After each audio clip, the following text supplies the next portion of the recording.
ونروح بعد كده للمركز التاسع مع تاني أقوى الأفلام الألمانية على الإطلاق، داس بوت أو القارب، اللي يعتبر أكتر فيلم ألماني في التاريخ من ناحية الميزانية، ومن الأفلام الألمانية القليلة جدا اللي واخدة تقييم أكتر من 80% على موقع IMDb، وواخد المركز ال77 لقائمة أقوى الأفلام في التاريخ.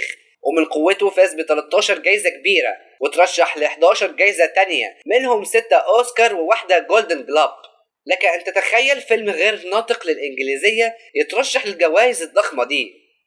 وانت في الفيلم ده بقى عكس أفلام القايمة، هتعيش مع المعسكر النازي، بحيث انك هتدخل معاهم غواصة حربية من قرب 40,000 غواصة في المحيط الأطلسي، وهتعيش مع طاقمها كل التفاصيل كأنك قاعد معاهم فعلا، وهتشوف المصاعب اللي هتواجههم وهيتصرفوا ازاي، وهتشوف حالتهم النفسية عاملة ازاي، وانهم عايزين الحرب تنتهي ويرجعوا لعوائلهم تاني.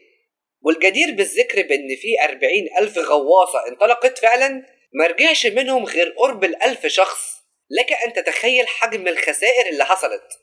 يعني من الاخر كده، انت لو كنت موجود فعلا في غواصة ايامها، غالبا مش هتشوف حاجة بره الفيلم ده من الواقعية.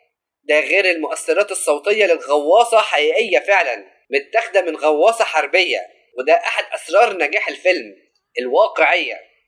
هو الفكرة دي اتهرست في افلام كتيرة، بس الفيلم ده عرض في 1981، وكانت الفكرة تعتبر جديدة ايامها، بس للأسف الفيلم فيه عري وجنس، فغير مناسب للمشاهدة العائلية نهائيا.